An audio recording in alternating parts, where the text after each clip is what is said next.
boss na sinusunod, ang boss na sinasamba, ang boss na papagbigay ng gantimpala sa taong mabuti sa kapwa. Amen. Amen. Ako ang number 1 na tagasunod ng Diyos. Basta gumawa ka ng tama, ang kapalit nun, gantimpala. Ipopromote ka na daw ulit ni Daddy. Diyos. Kita niyo na? Blessed. Nay! Bakit nandito si St. Joseph? Good morning, sir. Inimbitan daw ako ng NBI. Food. Sino yung tutli? George de Guzman. Panahon na para pagbayaran mo lahat ng mga kasalanan mo. Bye, Josh. George! Nay! Nay! Stage 4 na ang lung cancer ng nanay ko. Okay kaya. At kaya nangyayari sa akin to?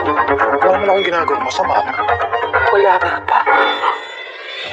Sinunod ko lahat ng utos mo, pero wala. Hindi ka marunong tumupad ng usapan.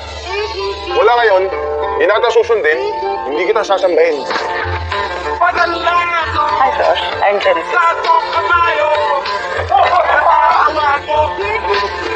Isa-isahin ko kayo ngayon.